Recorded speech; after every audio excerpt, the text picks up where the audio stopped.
আমাদের আল্লাহ সুবহানাহু ওয়া তাআলা আমলে সালেহ করার আদেশ দিয়েছেন, আর এই জন্য আল্লাহ তাআলা আমাদেরকে দুনিয়াতে পাঠিয়েছেন যেন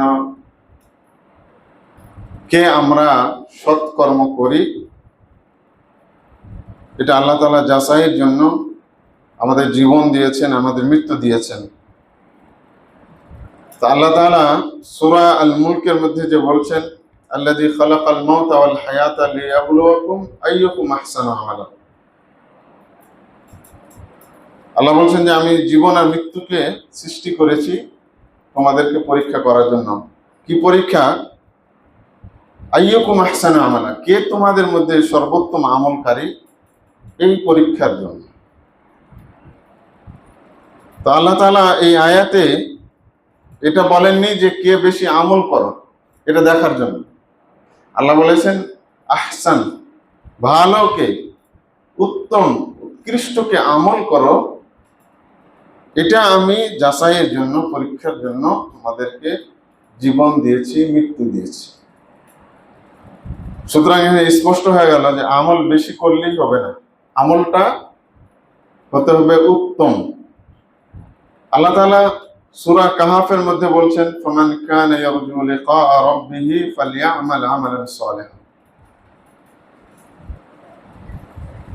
যে ব্যক্তি তার রবের সাথে সাক্ষাতের, মুলাকাতের, দিদারের আশা করে, ফালইআমাল আমালান সালিহা, সেজন্য নেক আমল করে, আমালে সালেহ করে।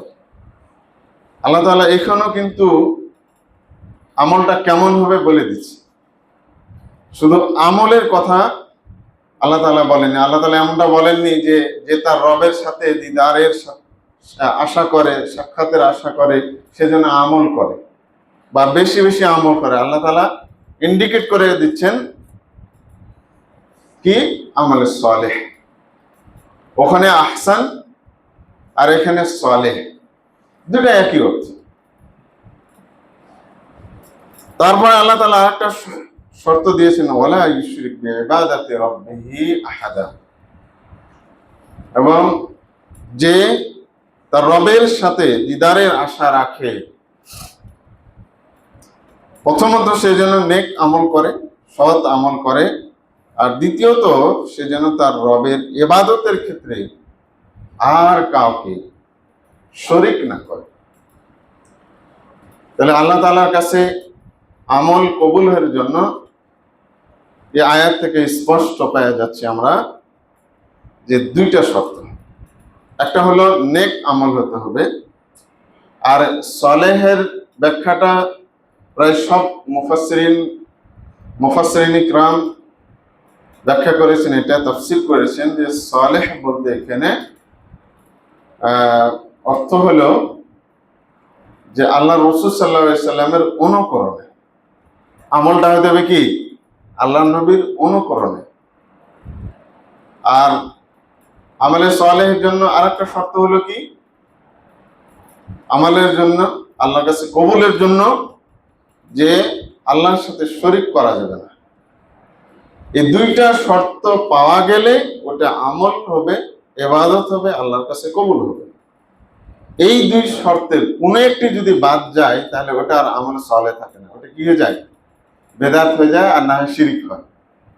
যদি নবী সাল্লাল্লাহু আলাইহি সাল্লামের আমরা যে যত আমল করি, মনে করেন সালাত, সিয়াম, হজ, যাকাত, মুআমালাত কেন্দ্রিক, বিবাহ শাদী, যত কিছুতে ইবাদত সংশ্লিষ্ট বিষয় রয়েছে, এগুলোর জন্য অবশ্যই দুইটা এই শর্ত থাকতেই হবে। আমরা অতি আবেগ দিয়ে বলি যে আরে আমল করলেই তো হয়, কোনোভাবে করলেই তো আল্লাহর কাছে নাজাত পাওয়া যাবে না, আল্লাহর কাছে তো কবুলই হবে না, নাজাত পাওয়া তো দূরের কথা। এজন্য যখনই আমরা আমল করব, ইবাদত করব, তখন ওটা আল্লাহ রাসূলের তরিকা অনুযায়ী হচ্ছে কিনা, মুহাম্মাদি তরিকা অনুযায়ী হচ্ছে কিনা। আর একটা হচ্ছে যে এই আমলটা শিরক হয়ে যাচ্ছে কিনা। যদি আল্লাহ রাসূল সাল্লাল্লাহু আলাইহি ওয়াসাল্লামের তরিকা অনুযায়ী হয় এবং শিরিক মুক্ত হয়, তাহলে ওই আমল ইবাদতটা আল্লাহর কাছে কবুল হবে। আর যদি এই দুইটা শর্ত থেকে কোনো একটি বাদ চলে যায়, বাদ হয়ে যায়, নাই, ইবাদতের মধ্যে ওটা নাই, তাহলে ওইটা আর ইবাদত হবে না, ওইটা আমলে সালেহ হবে না। ওটা হয় শিরিক হবে, না হয় বেদাত হবে, যে কোনো একটা হবে। শিরিক হবে আর না হয় বেদাত হবে। আর শিরিক আর বেদাত কি জিনিস? আমরা শাহাদা, কালেমাতুশ শাহাদা তো সবাই জানি নাকি? হ্যাঁ, সেটা হলো কি? শাহাদাতু আল্লা ইলাহা ইল্লাল্লাহ ওয়া আন্না মুহাম্মাদান রাসূলুল্লাহ, অথবা আশহাদু আল্লা ইলাহা ইল্লাল্লাহ, আশহাদু আল্লা ইলাহা ইল্লাল্লাহ ওয়া আন্না মুহাম্মাদান রাসূলুল্লাহ। এটা হলো শাহাদা। এটার মাধ্যমে একজন ব্যক্তি মুসলিম হয়, ঈমানদার হয়। তো এই কালেমাটার দুইটা অংশ। একটা হলো কি, যে আল্লাহ বাদে পৃথিবীতে যত আছে, যা কিছুর ইবাদত করা হয়, সবকে ত্যাগ করতে হবে। কোনো একটাকে সাথে নিয়ে আপনি যদি লা ইলাহা ইল্লাল্লাহ বলেন, ওই লা ইলাহা ইল্লাল্লাহ টিকবে না, ওই লা ইলাহা ইল্লাল্লাহ থাকবে না, ওটা শিরক হয়ে যাবে। আল্লাহ ছাড়া যদি আর কাউকে আপনি শরীক রাখেন, অংশী রাখেন, শেয়ারে রাখেন, তাহলে ওই ইবাদতটা শিরক হয়ে যাবে। মনে করেন আপনি পৃথিবীতে গায়রুল্লাহর অভাব নাই, কিন্তু অর্থাৎ আল্লাহ ছাড়া পৃথিবীতে যত জিনিসের ইবাদত করা হয়, পূজা করা হয়, ভক্তি দেখানো হয়, এরা কি কোটি কোটি হবে? তো 2-4 লাখ দিয়ে হবে না, কোটি কোটি জিনিস। মানুষ আজকে নিমজ্জিত। বাংলাদেশে এই 92% মুসলমানের দেশে লক্ষ লক্ষ মাজার আছে। প্রত্যেকটা মাজার হলো এই লা ইলাহা ইল্লাল্লাহকে ছিনতাইকারী। বুঝতে পেরেছেন? লা ইলাহা ইল্লাল্লাহকে হাইজ্যাককারী, অর্থাৎ লক্ষ কোটি মানুষের ঈমানকে ধ্বংসকারী, নষ্টকারী হলো এই মাজার। বহু আগের কথা, 3.5 লক্ষ ছিল, এখন তো মনে হয় 5 লক্ষ পার হয়ে যাবে মাজার। এই 2026 সালে এসে যদি খোঁজ নেন, মাজার মনে হয় 5 লক্ষ পার হয়ে যাবে।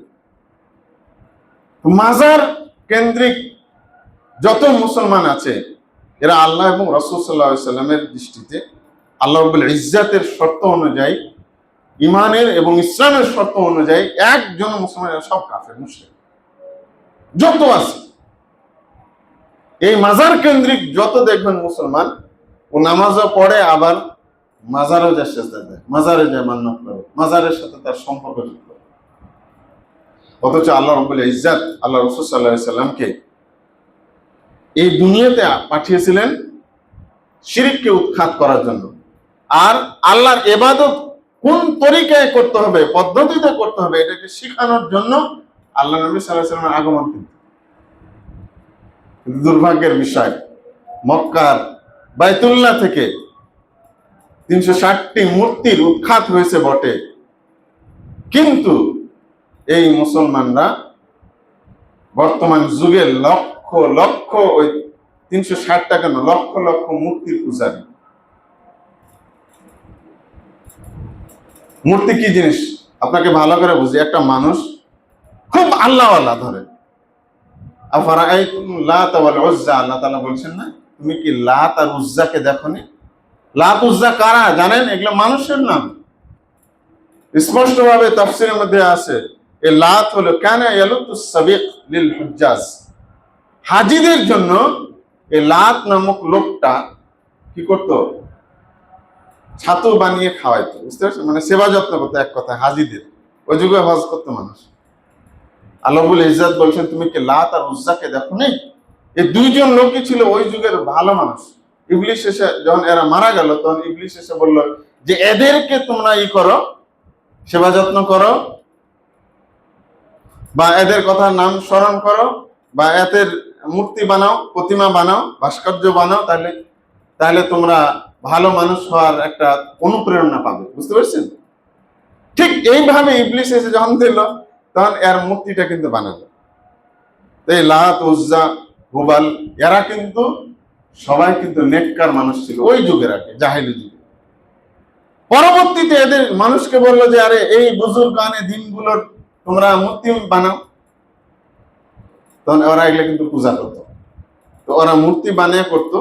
আর আমাদের মুসলমানদের এখন, ওটা তো মুশরিক জাহেলি যুগের, আর এখন আমাদের মুসলিম নামক মুশরিকদের কাজ হলো কি, ওই লোকগুলোকে কবরে ঢুকিয়ে ওর উপর কি চাদর পরিয়ে আমরা ইবাদত করছি। এই তো পার্থক্য আছে, কবর রেখে আর ওগুলো কি মূর্তি বানিয়ে। কোনো পার্থক্য লা ফারক বাইনা, কোনো পার্থক্য নাই। তো আমরা মুসলিম বটে কিন্তু মুশরিক হয়ে বসে আছি। দুঃখজনক হলো যে আমরা যদি এই শিরকের বিরুদ্ধে বলি বা বেদাতের বিরুদ্ধে বলি, সুন্নাহর পক্ষে বলি, তখনই আপনাকে আমাকে ভালো চোখে দেখবে না বিরাট একটা অংশ মুসলমান। আপনি বলেন ওদের কি দোষ ছিল? মক্কার আবু জাহাল, উতবা, শাইবা, ওয়ালিদ বিন মুগীরার কি দোষ ছিল আপনি বলেন? যদি এই মাজারগুলো জায়েজ হয়, মেনে নেওয়া যায়, তাহলে ওরা কি দোষ করেছিল বলেন? ওদের তো কোনো দোষই ছিল না। কিন্তু আল্লাহ নবী সাল্লাল্লাহু আলাইহি ওয়াসাল্লাম কি করেছেন? ওদের বিরুদ্ধে যুদ্ধ করেছেন, সশস্ত্র যুদ্ধ করেছেন, ওদেরকে হত্যা করেছেন বদর যুদ্ধে, ওদেরকে হত্যা করেছেন উহুদের যুদ্ধে, ওদেরকে পরাস্ত করে নবী সাল্লাল্লাহু আলাইহি ওয়াসাল্লাম মক্কা বিজয় করেছেন। বুঝতে পেরেছেন? শিরক হলো এত সাংঘাতিক, এত জঘন্য। তো দুঃখজনক হলো যে আমাদের ভারত উপমহাদেশটা হলো শিরক চর্চার একটা সবচাইতে উর্বর জায়গা, সুন্দর জায়গা, সুন্দর পজিশন, সুন্দর ভূখণ্ড হলো ভারতবর্ষের বাংলাদেশ, ভারত, পাকিস্তান, যেখানে একেবারে মুসলমান হয় শিরকে নিমজ্জিত, না হয় বেদাতে নিমজ্জিত। ওই যে লা ইলাহা ইল্লাল্লাহ বলছিলাম, লা ইলাহা ইল্লাল্লাহ হলো কি? আল্লাহ বাদে সমস্ত পূজনীয় জিনিসকে প্রত্যাখ্যান করা। আল্লাহ তাআলা লা ইলাহা ইল্লাল্লাহ আমাদের সমাজে এই শিরক চালু হয়ে আছে, কিন্তু আর এই লা ইলাহা ইল্লাল্লাহর ভুল অনুবাদের মধ্য দিয়ে আমরা বলি যে আল্লাহ ছাড়া কোনো মাবুদ নাই। এটা ভুল অর্থ। আল্লাহ ছাড়া মাবুদ নাই, হিন্দুদের মাবুদ নাই, বৌদ্ধদের মাবুদ নাই, মাজার পূজারীদের মাবুদ নাই, সবার তো মাবুদ আছে। লা ইলাহা ইল্লাল্লাহ অর্থ করতে হবে কি? লা মা'বুদা বিহাক্কিন ইল্লাল্লাহ। আল্লাহ ছাড়া পৃথিবীতে যত মাবুদ আছে সব হলো মিথ্যা, একটাও এরা সত্য না। এরা হলো সব মিথ্যা, বাতিল, পরিত্যাজ্য। একমাত্র আল্লাহ রাব্বুল ইজ্জাতই হলেন একজন মাবুদ, ইলাহ। সুতরাং এখানে যদি আপনি আল্লাহ ছাড়া আর কাউকে নিয়ে আসেন, তাহলে শিরক হয়ে যাবে। তাহলে শিরক অটোমেটিকলি পক্ষান্তরে কালেমাতুশ শাহাদার দ্বিতীয় অংশটা, ওয়া আশহাদু আন্না মুহাম্মাদার রাসূলুল্লাহ, আপনি এটা যখন বললেন, তখন আর মন গড়া কোনো ইবাদত করার সুযোগ নেই। বুঝতে পেরেছেন? আপনি যদি এই বাক্যটার প্রতি, কালেমাতুশ শাহাদা দ্বিতীয় অংশের প্রতি আপনি বিশ্বাসী হন, সত্যিকার অর্থে বুঝে শুনে যদি আপনি এটা পাঠ করেন, তাহলে কিন্তু নিজের মন মতো আর কোনো ইবাদত আমল করার সুযোগ নাই, থাকছে না, অর্থাৎ এটা বেদাত হয়ে যাবে।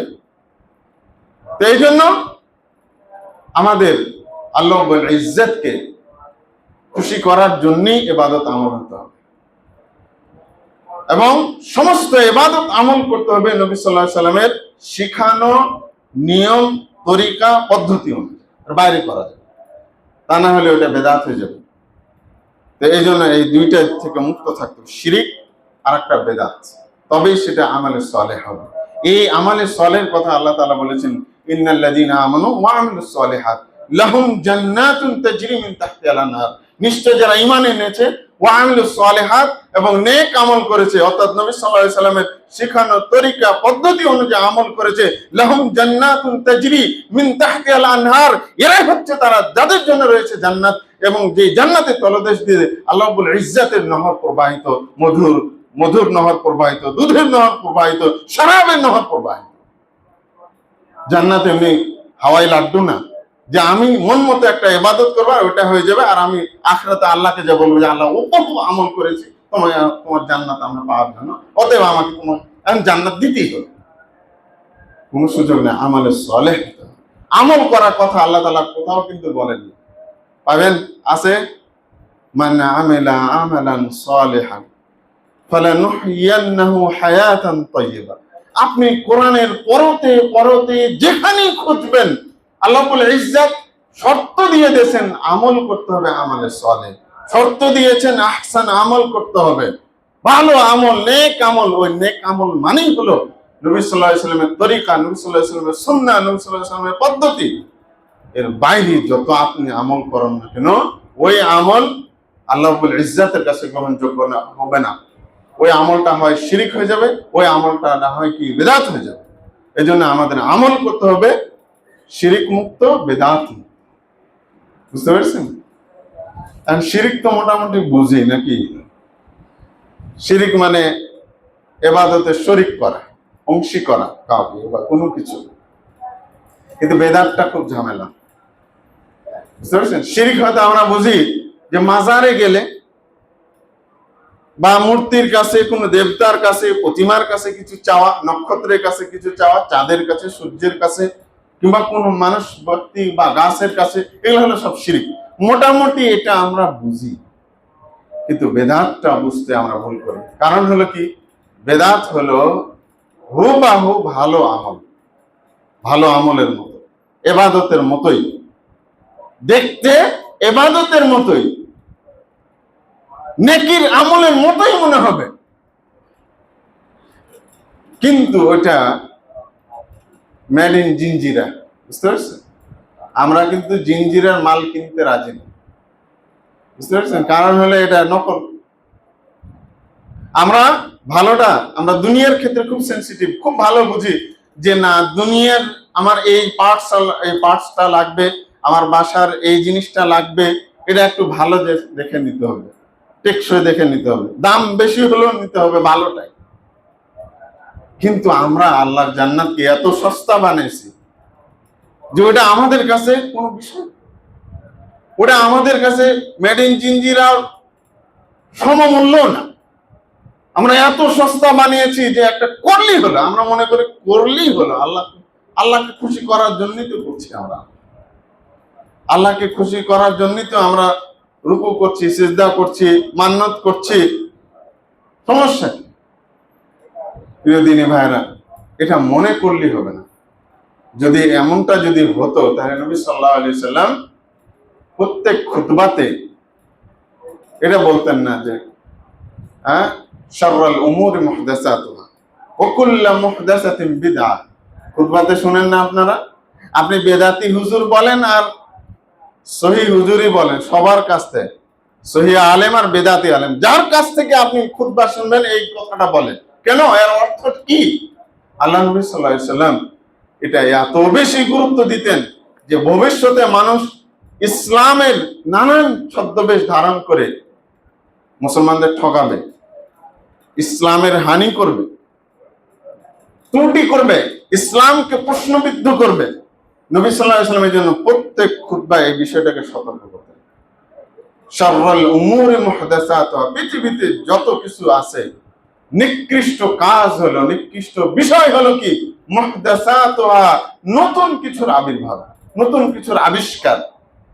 ওয়া কুল্লু মুহদাসাতিন বিদআহ, দ্বীনের মধ্যে, ধর্মের মধ্যে নতুন কিছু আবির্ভাবই হচ্ছে বেদাত। ওয়া কুল্লু বিদআতিন দালালা, এবং সমস্ত দ্বীনের মধ্যে নতুন কিছু আবির্ভাব বিষয়টাই হলো গুমরাহি, ভ্রষ্টতা, পথভ্রষ্টতা। ওয়া কুল্লু দালালাতিন ফিন্নার, আর প্রত্যেক পথভ্রষ্টতারই পরিণতি হচ্ছে জাহান্নাম। আল্লাহ নবী সাল্লাল্লাহু আলাইহি ওয়াসাল্লাম কি বলেছেন? এখানে আরেকটা বিষয়, কুল্লু বিদআহ বলেছেন, প্রত্যেক বেদাত। এমন বলেননি যে কিছু বেদাত বাদ, প্রত্যেক বেদাতই হচ্ছে কি পথভ্রষ্টতা। আবার বুঝিয়েন না যে এটা দুনিয়াবি ক্ষেত্রে। হ্যাঁ, শব্দের অর্থটা আমাদের জানা দরকার। বেদাত মানে কি? বেদাত মানে হচ্ছে, শাব্দিক যদি অর্থ নেই, যে এমন কিছু আবিষ্কার করা যেটা আগে ছিল না, এটা হলো শাব্দিক অর্থ। এমন কিছু আবিষ্কার করা যা আগে ছিল না। কিন্তু পারিভাষিক সংজ্ঞা যদি আপনি আসেন, দুনিয়ার ক্ষেত্রে নতুন নতুন আবির্ভাব, আবিষ্কার, এটা হচ্ছে আল্লাহ রাব্বুল ইজ্জতের নিয়ামতের অন্তর্ভুক্ত। দুনিয়ার ক্ষেত্রে আপনি আজকে যে জিনিসটা দেখছেন, এটা আপনি ভবিষ্যতে এমন দেখবেন যেটা আপডেট, এই যে আপনি মোবাইল নিয়ে ঘুরে বেড়াচ্ছেন, একসময় মোবাইল নিয়ে ঘুরে বেড়ারও দরকার থাকবে না। বুঝতে পেরেছেন? আপনার হাতই হয়ে যাবে মোবাইল। এই যে দেখছেন না স্ক্রিন, এই স্ক্রিন চামড়াটাই আপনার মোবাইল হবে। আপনাকে মোবাইল এইভাবে হাতে আর চার্জ দিয়ে নিয়ে ঘুরে বেড়াতে হবে না, এটা অদূর ভবিষ্যতে। বুঝতে পেরেছেন? ডে বাই ডে যতদিন যাবে দুনিয়াবী বিষয়ে মানুষ স্বাচ্ছন্দ্য বোধ করার জন্য, এই দুনিয়াটাকে ভোগ করার জন্য, উপভোগ করার জন্য নতুন নতুন আবিষ্কার করবে, এটা কোনো সমস্যা না। আল্লাহ রাব্বুল ইজ্জত এই জন্য তো কোরআনের আয়াতের ওয়ালা আল্লাকুম তাকিলুন, তারপরে কোনো আয়াতে বলছেন ইয়াতাফাক্কারুন, মানে তারা যেন অনুধাবন করে। আর এক আয়াতে অংশ বিশেষে আল্লাহ তাআলা বলছেন কি, তারা যেন গবেষণা করে, ফিকির করে। ফিকির মানে কি? গবেষণা। দুনিয়াবী ক্ষেত্রে নতুন নতুন গবেষণা হবে, এটাই স্বাভাবিক।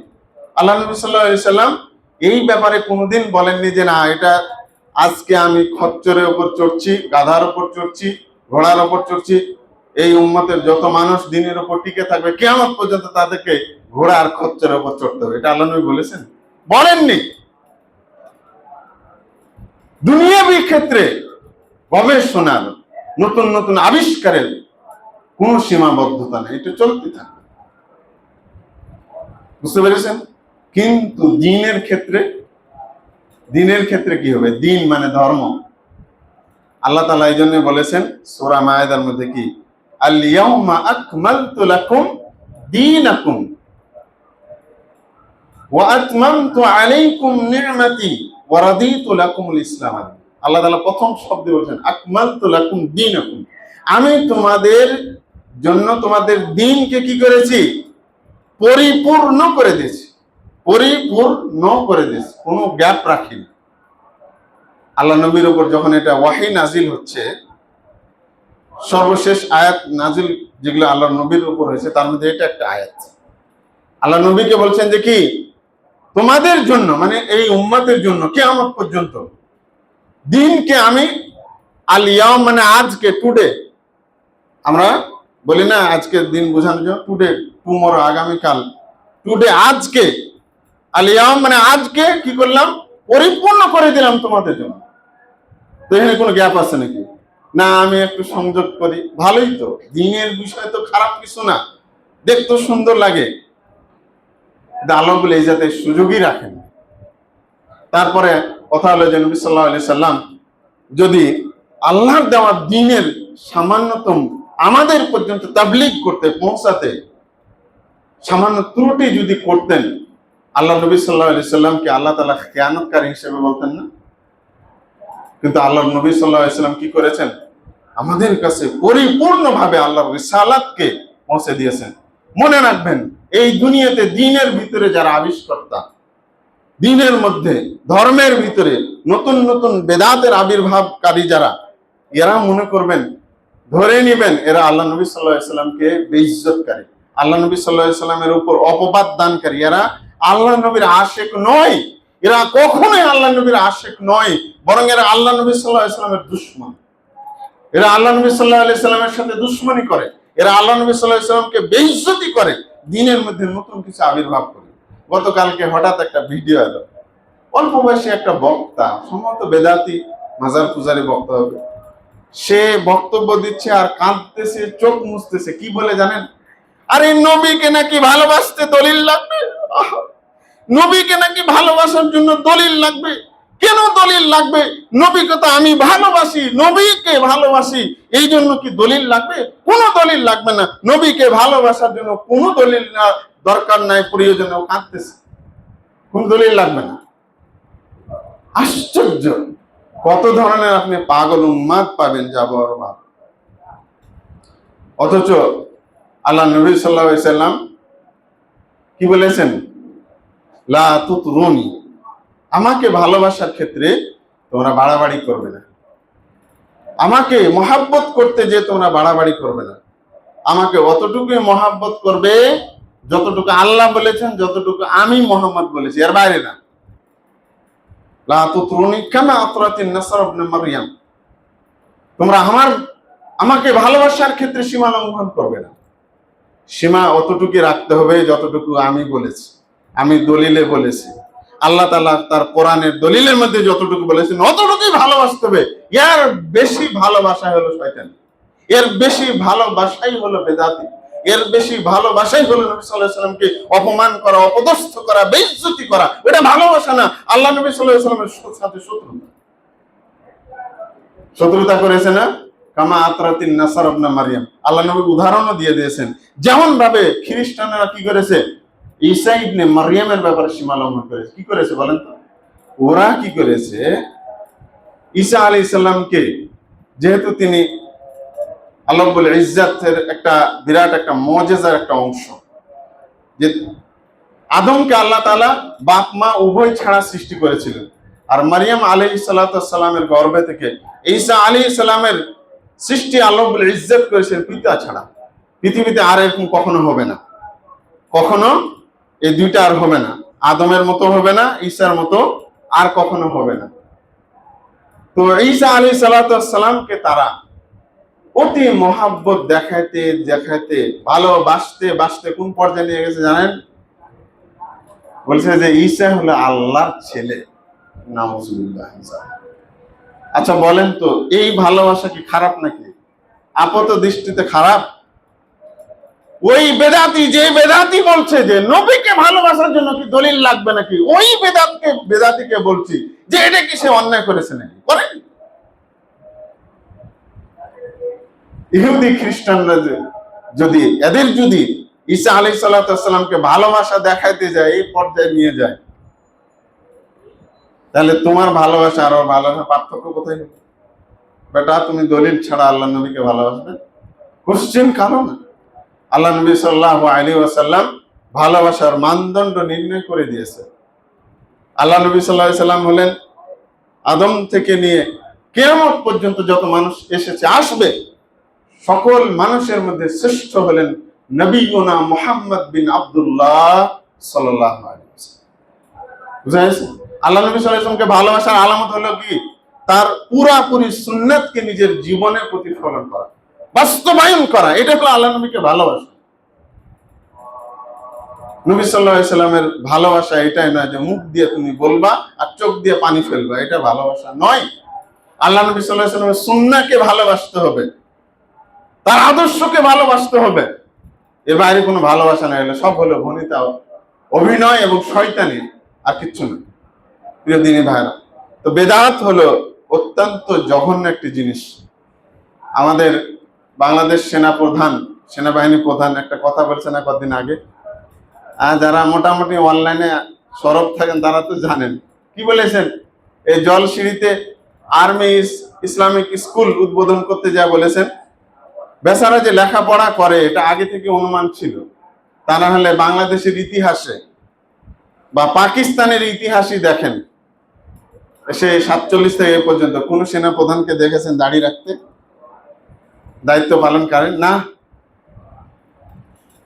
ইনি ওকারুজ্জামান, ওকার মানে কি? সম্মানিত লোক, যুগের সম্মানিত লোক। আসলে উনি লেখাপড়ার যে একজন লোক, তার ওই বক্তব্যতে প্রকাশ হয়েছে। উনি কি বলেছেন যে সঠিক ইসলামিক শিক্ষার খুব দরকার, কারণ আমাদের মুসলমানদের মধ্যে সব কিছুতে বেদাত ঢুকে পড়েছে, নামাজে বেদাত ঢুকে পড়েছে, জিকিরে বেদাত ঢুকে পড়েছে। আর কই যাবেন যারা সারা জীবন বেদাত আর শিরকে নিমজ্জিত, এদের একেবারে পশ্চাতে এমন হয়ে আগুন লাগছে, এরা প্রতিনিয়ত খালি জ্বলছে আর জ্বলছে। যে আলহামদুলিল্লাহ একজন এত একটা দেশের এরকম পর্যায়ের লোক, সে বেদাত চিনেছে, সুন্নাত চিনেছে, এটা তো সাধারণ বিষয় নয়। এটা আল্লাহুল ইজ্জতের বড় একটা নিয়ামত। বাংলাদেশের হাজারো মুফতি দেখবেন, তথাকথিত মুহাদ্দিস দেখবেন, শিরিক চিনে না, বেদাতও চিনে। আমি কালকে একটা বক্তব্য শুনলাম, একজন বিরাট বড় আল্লামাতুদ্দাহার বাংলাদেশের বলছেন, মিয়া খালি বেদাত বেদাত করো, তুমি যে মায়াকে বক্তব্য দিচ্ছ এটাও তো বেদাত, তুমি যে আজকে এই এত সুন্দর জুব্বা পরে আছো এটাও তো বেদাত, নবীকে এত সুন্দর জুব্বা পরেছে নাকি? তুমি যে ফ্যানের বাতাস খাচ্ছ এটাও তো বেদাত, তুমি যে ট্রেনে চড়ছো এটাও তো বেদাত, তুমি যে প্লেনে চড়ছো এটাও তো বেদাত। আমি অবাক হলাম যে এরা কেমন করে বড় আলেম হলো। বলেন এগুলো কি বেদাত? এগুলা কি সেই বেদাত যে বেদাতের কথা বলা হচ্ছে? এটা হলো কি, দুনিয়াকে উপভোগ করার জন্য আল্লাহ রাব্বুল ইজ্জাত কিয়ামত পর্যন্ত অবারিত সুযোগ রেখে দিয়েছেন মানুষের জন্য, যে তারা এই দুনিয়াকে বৈধতার মধ্যে থেকে এই দুনিয়াকে উপভোগ করবে, নতুন নতুন আবিষ্কার করবে এবং দুনিয়াকে এনজয় করবে, হারাম উপায় না, হালাল উপায়। আল্লাহ রাব্বুল ইজ্জাত এভাবেই তৈরি করেছে। কিন্তু বেদাত মানে কি?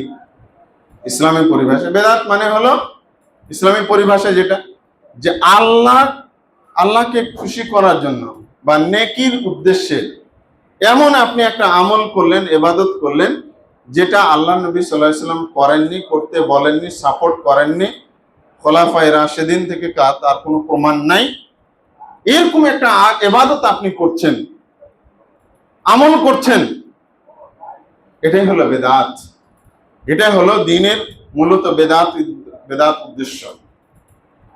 নিশ্চয় আমরা জানি, ট্রেনে চড়ি আমরা সহজে তাড়াতাড়ি যাওয়ার জন্য, তার থেকে দ্রুত যাওয়ার জন্য আমরা কি ব্যবহার করি? প্লেন ব্যবহার করি। কিন্তু কখনো কি আমরা চিন্তা করি যে আজকে যদি আমি ট্রেনে উঠি তাহলে আমার নেকি বেশি হবে, বা ট্রেন বাদ দিলাম, প্লেনে উঠবো, দ্রুত যাবো, নেকি বেশি হবে, এরকম কি আমরা চিন্তা করি নাকি? আমি খালি ভাবি যে এরা কেমন করে এত বড় বড় মৌলবী উপাধি পেল, আমি বুঝি না। বাংলাদেশের একজন খতিবে জামান আছে, নাম বলছেন খতিবে জামান। আমি তার প্রথম এই বেদাত সম্পর্কে অজ্ঞতার বিষয়ে আমি প্রথম আর বক্তব্য শুনেছি। আর গতকালকে আর একজন বড় আল্লামাতুদ দাহারার কাছে শুনলাম, আমি অবাক হচ্ছি যে এরা কি দিন বুঝেছে। তা আল্লাহ নবী সাল্লাল্লাহু আলাইহি ওয়াসাল্লাম যে বারবার এভাবে হাদিসের মধ্যে অশাররাল উমুর মুহদাসাতুহা, কিসের মুহদাসাত বললেন? দ্বীনের ব্যাপারে, দ্বীনের ব্যাপারে নতুন কিছু আবির্ভাবের ব্যাপারে বলেছেন। এটা তো আল্লাহ রসুল বলেননি দুনিয়ার ব্যাপারে। তুমি নিয়ে গেলে কেন ওখানে? ট্রেন আর প্লেনে আর রকেটে নিয়ে গেলে কেন? আর ফ্যানে নিয়ে গেলে না, মাইকে কেন নিয়ে গেলে? বেদাত হলো দ্বীনের বিষয়, যেটা পরিত্যাজ্য। আল্লাহ নবী সাল্লাল্লাহু আলাইহি ওয়াসাল্লাম যতটুকু করেছেন, যে পরিমাণ করেছেন, যেভাবে করেছেন, এতটুকু করার নাম হচ্ছে সুন্নাত। এতটুকু আমাদের জন্য করতে হবে, ওটাকে বাড়ানোর কমানোর কোন সুযোগ ইসলামে নেই। প্রিয় দিনী ভাইরা, তো এই বেদাত হলে এতটা নিকৃষ্ট, এ ব্যাপারে আল্লাহ নবী সাল্লাল্লাহু আলাইহি ওয়াসাল্লাম একটা হাদিস বলি, অনেক হাদিস আছে, সংক্ষিপ্ত সময় কত বলবো, একটা হাদিস বলি। আল্লাহ নবী সাল্লাল্লাহু আলাইহি ওয়াসাল্লাম মসজিদে নববীতে একদিন দাঁড়িয়ে অত্যন্ত হৃদয়গ্রাহী ভাষায় বক্তব্য দিচ্ছিলেন, সাহাবীদের উপস্থিতিতে খুতবা দিচ্ছিলেন। এক সাহাবী বললে যে আল্লাহ রাসূল, আপনার বক্তব্য শুনে মনে হচ্ছে কান্নাহা মাউইযাতুন মুআদ্দিন, মনে হচ্ছে আল্লাহ নবী এটাই আপনার শেষ বিদায়ী ভাষণ মনে হচ্ছে। অতএব আমাদেরকে আল্লাহ রাসূল একটু উপদেশ দিন। তো আল্লাহ নবী সাল্লাল্লাহু আলাইহি ওয়াসাল্লামের বক্তব্যটা এমন ছিল, ওয়াজিলাত মিনহা কুলুব ওয়াদারাফাত মিনহাল উয়ুন। আল্লাহ নবী এত হৃদয়গ্রাহী, এত তাৎপর্যপূর্ণ বক্তব্য দিচ্ছিলেন যে প্রত্যেক সাহাবীর হৃদয় বিগলিত হয়ে গেল, চোখ দিয়ে অশ্রু পড়ছিল। তারপরে এক সাহাবী দাঁড়িয়ে বলেন যে আল্লাহ নবী, আপনার এই বক্তব্যটা মনে হচ্ছে বিদায়ী ভাষণ, আপনি আমাদেরকে একটু উপদেশ দিন। আল্লাহ নবীর আরো কিছু অংশ আমি ছোট্ট করে বলছি। আল্লাহ নবী সাল্লাল্লাহু আলাইহি ওয়াসাল্লাম বললেন, ইন্নাহু মান ইয়াইশ মিনকুম ফাসায়ারা ইখতিলাফান কাসীরা, নিশ্চয় তোমাদের মধ্যে থেকে যারা দীর্ঘায়ু লাভ করবে, ফাসায়ারা ইখতিলাফান কাসীরা, তারা দ্বীনের মধ্যে, ধর্মের ভিতরে অনেক ধরনের মতভেদপূর্ণ বিষয়, ইখতিলাফি বিষয় তারা দেখতে পাবে। তারপরে আল্লাহ নবী সাল্লাল্লাহু আলাইহি ওয়াসাল্লাম কি বললেন? আল্লাহ নবী সাল্লাল্লাহু আলাইহি ওয়াসাল্লাম সাহাবীদেরকে বললেন, ফাআলাইকুম বিসুন্নতি, বেশি যত মতভেদ হবে তোমরা কি করবে? এগুলোর দিকে না যে আমার সুন্নতকে আঁকড়ে ধরবে। কি করবে? আমার সুন্নতকে, আমার তরিকাকে, আমার পদ্ধতিকে। হাজারো তরিকার অভাব হবে না, আছে না? এক একটা পীরের এক এক তরিকা, জিকিরের এক তরিকা, নানান রকম। বাংলাদেশে আমি হাজার হাজার বললে বলবে, লক্ষ লক্ষ তরিকার আবিষ্কার হয়েছে। তা আল্লাহ নবী সাল্লাল্লাহু আলাইহি ওয়াসাল্লাম বলছেন, তোমরা কোন তরিকার দিকে তাকাবে না। কোন তরিকার দিকে? আলাইকুম বিসুন্নতি, তোমরা আমার সুন্নতকে আঁকড়ে ধরো। তারপরে আল্লাহ নবী সাল্লাল্লাহু আলাইহি ওয়াসাল্লাম বলছেন, ওয়া সুন্নাতুল খুলাফায়ে রাশিদিন আল মাহদিন, এবং সুপথ প্রাপ্ত খুলাফায়ে রাশিদিনের সুন্নতকে তোমরা আঁকড়ে ধরবে।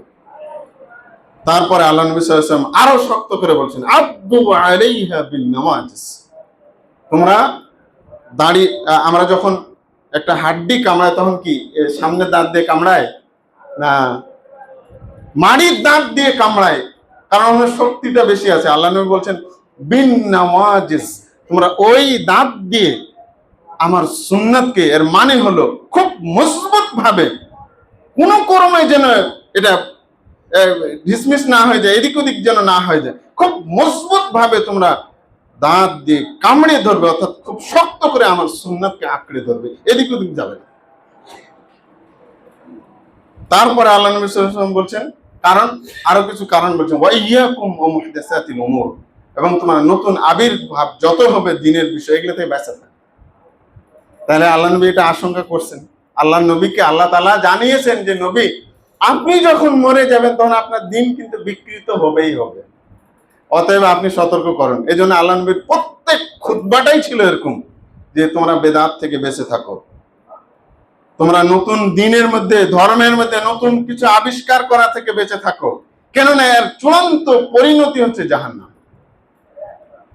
বেদাতীদের জন্য থাকার জায়গা হবে কি জাহান্নাম। এটা আল্লাহ নবী সাল্লাল্লাহু আলাইহি ওয়াসাল্লাম সতর্ক করতেন, কারণ এটা তো আল্লাহ তাআলা তাকে ওহী করেছিলেন যে নবী, তুমি যখন মরে যাবে, তোমার নাম দিয়ে হোক বা তোমার তরিকার মতো করেই হোক, এরা নানান রকম ফন্দি ফিকির তরিকা পদ্ধতি আবিষ্কার করে তোমার দ্বীনকে বিকৃত করবে, অতএব তুমি বারবার এদেরকে সতর্ক করো। দুঃখজনক, আমরা এটা কি এখানে ঢিলামি দিয়ে দিচ্ছি। প্রিয় দিনী ভাইরা, তো তারপরে আল্লাহ নবী সাল্লাল্লাহু আলাইহি ওয়াসাল্লাম বলছেন, ওয়া ইয়াকুম মুহদাসাতিল উমুর ফাইন্না কুল্লা বিদআতিন দালালা, কেননা নতুন আবির্ভূত বিষয় হচ্ছে বেদাত, আর এটা হচ্ছে গুমরাহি, পথভ্রষ্টতা। আর এক হাদিসের মধ্যে বলছেন এই পথভ্রষ্টার চূড়ান্ত পরিণতি হচ্ছে জাহান্নাম। সুতরাং আপনি বেদাতকে ভাগ করবেন, বেদাতে হাসানা আর বেদাতে সাইহা করে আপনি মনে করবেন যে আল্লাহ রেজামন্দি হাসিল করবেন, হবে না, এটা হবে না। বেদাত কতটা জঘন্য একটু বুঝেন। সুফিয়ান সাওরী রাহমাতুল্লাহ আলাইহি বলছেন, আল বিদআতু আহাব্বু ইলা ইবলিস মিনাল মাসিয়া, বেদাত ইবলিসের কাছে গুনাহের চাইতে বেশি অধিক প্রিয়, মহাব্বতের জিনিস ইবলিসের কাছে। ইবলিস কাউকে জেনা করিয়ে দেওয়াটা তার কাছে অতটা প্রিয় না যতটা তার কাছে প্রিয় কি একটা বেদাত করিয়ে দেওয়া। কথাটা বুঝেছেন? বেদাত হলো যে কোনো পাপের চাইতে বড় মহব্বতের জিনিস ইবলিসের কাছে, সেটা হলো বেদাত, যে কোনো গুনাহ থেকে। আর আমাদের কাছে এটা প্রিয় জিনিস। দিনদার মানুষের কাছে প্রিয় জিনিস হলো কি বেদাত করা। আরে এটা তো খারাপ কিছু না, ভালোই তো, সমস্যা কি? আমরা এটাতে চালিয়ে দিতে চাই, ভালোই তো, সমস্যা কি? আর তোমার এত চুলকানি কেন বেদাত নিয়ে? খালি বেদাত আর বেদাত বলছো, বুঝতে পেরেছেন? খালি বেদাত আর বেদাত বলছো। আরে আল্লাহ নবী বলেছেন, আমি বলতে সমস্যা কি? আমি বলতে সমস্যা কি? তুমি বুঝো না, সেটা ভিন্ন বিষয়। তোমার অজ্ঞতা, এটা মূর্খতা, তোমার জাহালাত ছাড়া আর তো কিছু। তারপরে উনি আরো বলছেন, লিআন্নাল বিদআতা লিআন্নাল মাসিয়া ইউতাবু মিনহা, কেননা গুনাহ কেউ যদি করে ফেলে পরক্ষণে তার অনুশোচনা হয়, তারপরে সে তওবা করে। ওয়াল বিদআহ লা ইউতাবু মিনহা, কিন্তু বেদাতি ব্যক্তি বেদাত করে কি তওবা করে? কারণ ও তো মনে করে যে আমি নেকির কাজ করছি, আর নেকির কাজ করে তওবা করার কোনো প্রশ্ন আসে নাকি? প্রশ্নই নেই। ও তো সবসময় ভাবছে এটা ভালো কাজ করছি, আমি নেকির কাজ করছি, তওবা কেন করবো? পক্ষান্তরে একটা খারাপ কাজ করার পরে, গুনাহ কাজ করা, মানুষের মধ্যে একটা অনুশোচনা হয় না? যদি এখন যৌবনের ঠেলায় না হলো, একটু বৃদ্ধ হলো তো হয়। কিন্তু বেদাত এমনটা একটা জঘন্য জিনিস, কেউ যদি এটাকে মহব্বত করে করতে থাকে, আর এই বিষয়ে যদি কেউ জ্ঞান দিলে জ্ঞান না নেয়, তাহলে ও যত বৃদ্ধ হবে ততই এটাকে আরো বেশি মহব্বত করে করবে। বুঝতে পেরেছেন? তারপরে ইবনুল মুবারক রহমাতুল্লাহ, আব্দুল্লাহ ইবনুল মুবারক রহমাতুল্লাহ আলাইহি বলেন, ইয়াকা আন তাজলিসা মা সাহিবি বিদআতিন, তুমি বেদাতীদের সাথে উঠবস করা থেকেও বেঁচে থাকবে, দূরে থাকবে। বেদাতীদের সাথে উঠা বসা করা যাবে না। এমনকি সুফিয়ান সাওরী আরেকটু কথা ছেড়ে দিয়েছি, উনি বলছেন, লা তুসাল্লি খালফাল মুবতাদি, কোন বেদাতীর পিছনে তুমি নামাজ আদায় করবে না। যদি জানো যে পাক্কা জঘন্য বেদাতি, মিলাদ মাহফিল করে, কিয়াম করে, শিরিকের সাথে জড়িত, সে নানান ধরনের কুলখানিতে অভ্যস্ত, খতমে বিশ্বাসী, তাহলে এরকম জঘন্য বেদাতির পিছনে তুমি নামাজ আদায় করবে। ইমাম বুখারী রহমতুল্লাহ আলাই সকল বেদাতিদের বিষ, ইমাম বুখারী রহমতুল্লাহকে ওরা সহ্য করে না, কিন্তু দেখতে পারে না। ইমাম বুখারী রহমতুল্লাহ আলাই উনি একটা কথা বলেছেন, ইসবিরু ইয়া আহলাস সুনান, ইয়া আহলাস সুনান, তোমরা ধৈর্য ধারণ করো হে সুন্নাহপন্থীরা, যারা নবী সাল্লাল্লাহু আলাইহি সাল্লামের নির্ভেজাল সুন্নাতকে যারা অনুসরণ করো, ইবাদত আমলের ক্ষেত্রে, দৈনন্দিন জীবনের ক্ষেত্রে, পারিবারিক জীবনের ক্ষেত্রে, রাহিমাকুমুল্লাহ, আল্লাহ তোমাদের উপর দয়া করুন, অনুগ্রহ করুন। ফাইন্নাকুম আকাল্লুন নাস, কেননা তোমরা হলো পৃথিবীর মাঝে সবচাইতে সংখ্যার দিক দিয়ে কম। তাহলে কি বোঝা হলো? বেদাতীদের সংখ্যা বেশি হবে, বেদাতীদের সংখ্যা বেশি হবে, আর সুন্নাহপন্থীদের সংখ্যা সবসময় কি হবে? কম। এই জন্য আপনি আবার ভাববেন না যে এত এত মানুষ এই বেদাত করছে, আপনারা বলছেন এই বেদাত সেই বেদাত, এরা তো হলো ভালো। এরা কি ভালো না হলে কি এত মানুষ এদিকে যায়? আমরা অনেক সময় হতাশ হই না, হতাশা আর কিচ্ছু নাই। বাতিলদের সংখ্যা সবসময় বেশি হবে।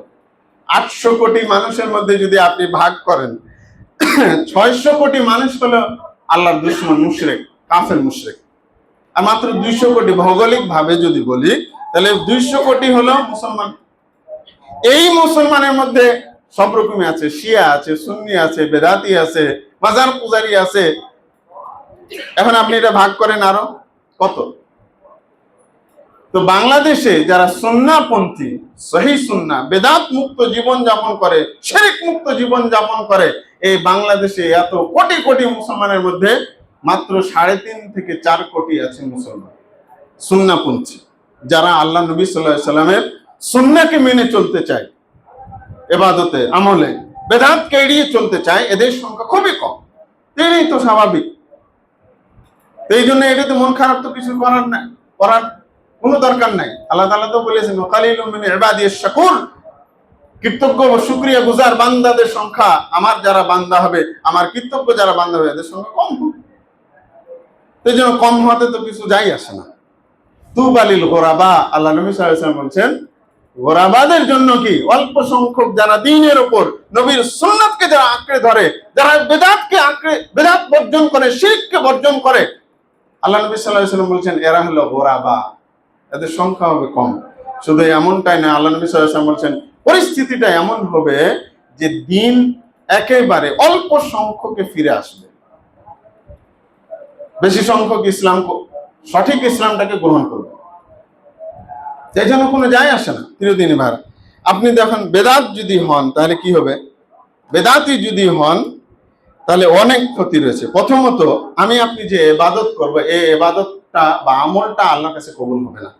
আল্লাহ নবী সাল্লাল্লাহু আলাইহি ওয়াসাল্লাম, আয়েশা রাদিয়াল্লাহু আনহা থেকে হাদিস, মানে এর আগে একটা কোরআন আয়াত বলি, সূরা কাহফের 103 এবং 4 নম্বর আয়াত। আল্লাহ তাআলা বলেন, কুল হাল নুনাব্বিকুম বিল আখসারিনা আমালা, হে নবী আপনি বলে দিন, খালি আমল করলে হবে না। আল্লাহ তাআলা কি বলছেন শুনেন, হাল নুনাব্বিকুম, আমি কি তোমাদেরকে সংবাদ দিব না, বিল আখসারিনা আমালা, যারা আমলের দিক দিয়ে অধিক ক্ষতিগ্রস্ত বা অধিক আমলকারী হয়েও যারা ক্ষতিগ্রস্ত, এদের সম্পর্কে কি আমি তোমাদেরকে জানাবো না, বলবো না?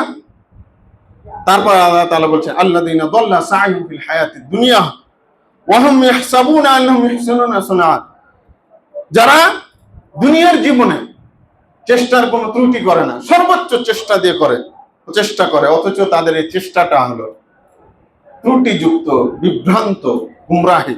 ওয়া হুম ইয়াহসাবুনা আন্নাহুম ইহসানুনা সুনআ, অথচ এরা মনে করে, নিজেদেরকে ভাবে যে আমরা তো ভালো আমলই করি।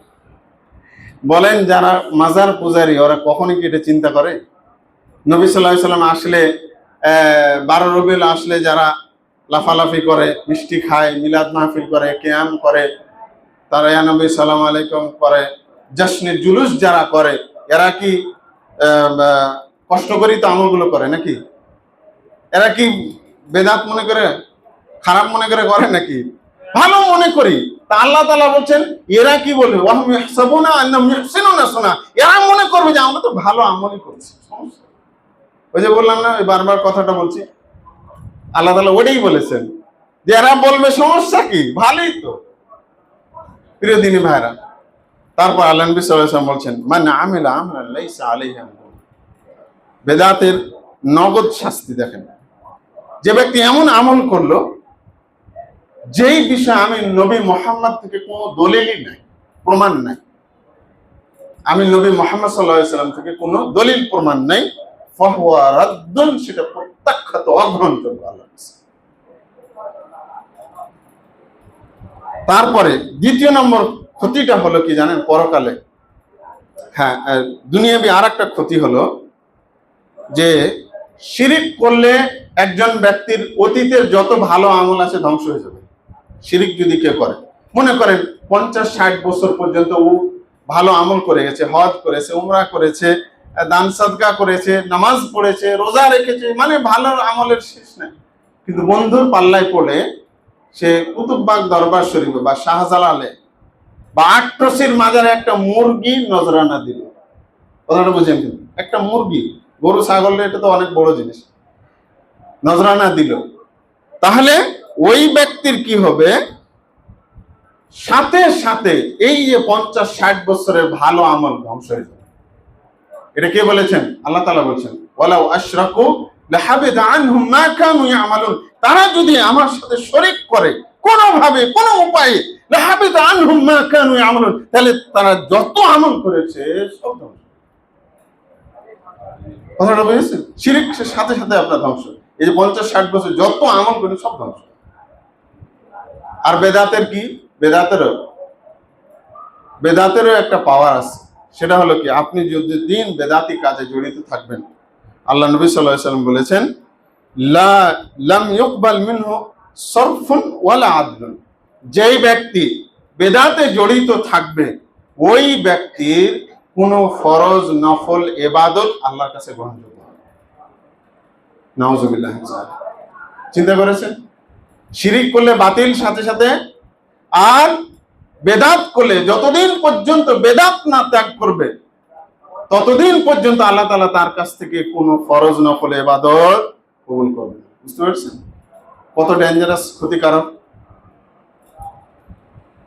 3 নম্বর দুনিয়াবি ক্ষতি হলো যে তার তওবাকে আল্লাহ তাআলা কবুল করবে না। যতক্ষণ না সে বেদাত ত্যাগ করবে ততদিন পর্যন্ত আল্লাহ তাআলা তার থেকে তওবা কবুল করবে না। যতদিন না তওবা করে সে বেদাতকে ত্যাগ করবে ততদিন আল্লাহ তাআলা তওবা করবেন। আল্লাহ নবী সাল্লাল্লাহু আলাইহি ওয়াসাল্লাম ইন্নাল্লাহ হাজাবা তাওবা আন কুল্লি সাহিবি বিদআতিন হাত্তা ইয়াদা বিদআতাহু, প্রত্যেক বেদাতি থেকে আল্লাহ রাব্বুল আলামিন তওবাকে আড়াল করে রেখেছেন, অর্থাৎ তওবা কবুল করবেন না যতক্ষণ না সে তার কৃত যে বেদাত যে করেছে, জড়িত আছে, ওটা ত্যাগ না করবে।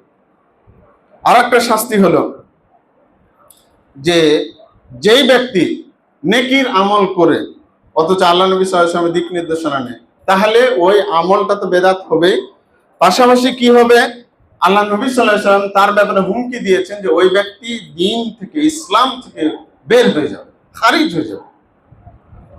আল্লাহ নবীর একটা লম্বা হাদিস, শুধু অনুবাদটা বলছি, সময় যেহেতু শেষ, অনুবাদটা বলছি। আল্লাহ নবীর কোন এক স্ত্রীর কাছে কয়েকজন সাহাবী আসলেন, এসে খোঁজ খবর নিতে এলেন যে উনি আল্লাহ নবী কেমন ইবাদত করে, তার দৈনন্দিন ইবাদতের রুটিনটা কেমন একটু দেখি।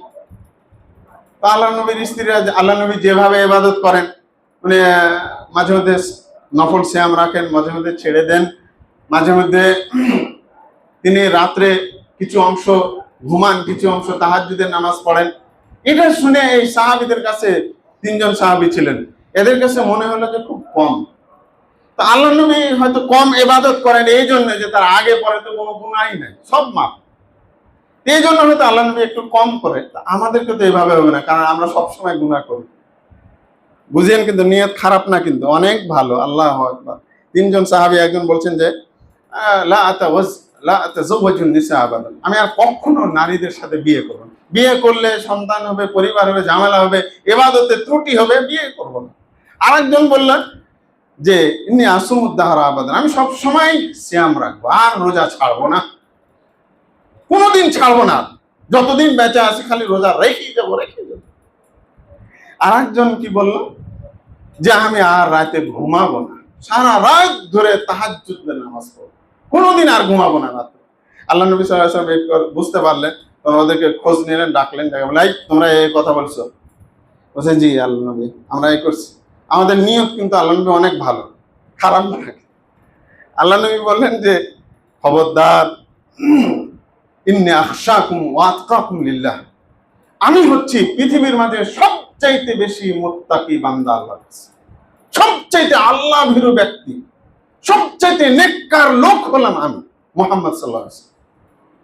তোমাদের সবার চেয়ে কিয়ামত পর্যন্ত যত মানুষ আসবে সবার চেয়ে আমি বেশি ভালো মানুষ আল্লাহর কাছে তাকওয়াবান পরহেজগার বান্দা। কিন্তু আমি কি করি? আমি রাতের কিছু অংশ তাহাজ্জুদ পড়ি, কিছু অংশ ঘুমাই, ঘুম বান্দি না। আমি মাঝে মধ্যে সিয়াম রাখি, মাঝে মধ্যে বাদ দিই। আমি বিয়ে করেছি, আমি বিয়েও কিন্তু বাদ দিইনি। এগুলো হলো আমার সুন্নাত, বুঝতে পারছেন? মাঝে মধ্যে দেখেন না ফেসবুকে আসে যে কোন এক লোক নাকি সারা বছর রোজা রাখে। এগুলো হলো সব আবেগী শয়তানি কথা, বুঝতে পারছেন? সারা বছর রোজা রাখা যাবে না। হ্যাঁ, একদিন রোজা রাখবেন, একদিন বাদ দিবেন, তাহলে দাউদ আলাইহিস সালামের মতো রোজা হয়ে যাবে, সমস্যা নেই। কিন্তু সারা জীবন রোজা রাখা হারাম ইসলাম। তো যা হোক, আল্লাহ নবী সাল্লাল্লাহু আলাইহি ওয়াসাল্লাম বললেন যে দেখো, আমি হলাম বেশি মুত্তাকি হয়ে এইভাবে আমল করি, সুতরাং পৃথিবীতে আর কেউ আমার চেয়ে বেশি পরহেজগার আল্লাহওয়ালা বুজুর্গনে দিন হতে পারবে না।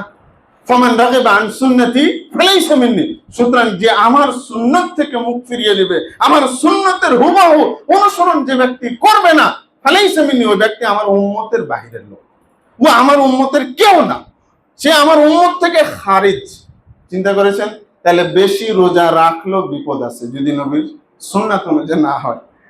যদি আপনি যদি বেশি তাহাজ্জুদ গুজারও হন তবুও বিপদ আছে, আল্লাহ নবীর সুন্নাতের যদি তরিকার বরখেলাপ হয়, বুঝতে পেরেছেন? তাহলে আমি আপনি কেমনে বলবো বলেন?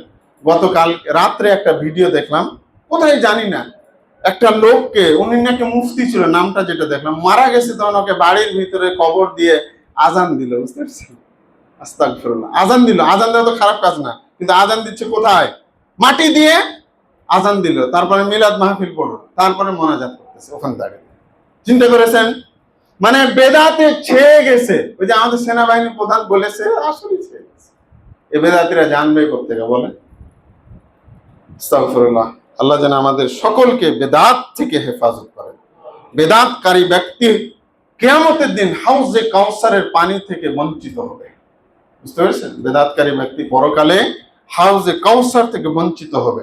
বেদাতকারী ব্যক্তি আল্লাহর পক্ষ থেকে সমস্ত মুমিন মুসলিম ফেরেশতা সকলের পক্ষ থেকে লানত প্রাপ্ত বেদাতি ব্যক্তি। এবং সর্বশেষ যেটা, বেদাতি ব্যক্তি হলো জাহান্নামী।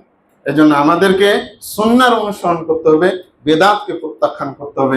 আল্লাহ রাব্বুল ইজ্জত আমাদেরকে যেন আমল, ইবাদত বা দ্বীনের কোনো বিষয়ে অতি আবেগ দিয়ে নয়, নবী সাল্লাল্লাহু আলাইহি ওয়াসাল্লামের সুন্নাহ মোতাবেক, সুন্নাহকে জেনে ওই বিষয়ে ইলম অর্জন করে আমরা যেন ইবাদত আমলটাকে খাঁটি করতে পারি, নির্ভেজাল করতে পারি, আল্লাহ এবং আল্লাহর রাসূলকে সন্তুষ্টির জন্য যেন করতে পারি। আল্লাহ তাআলা আমাদেরকে সমস্ত বেদাত এবং শিরক মুক্ত ইবাদত আমল সালেহ করার তৌফিক দান করুন। আমিন। ওমা আলাইনা ইল্লাল বালাগ।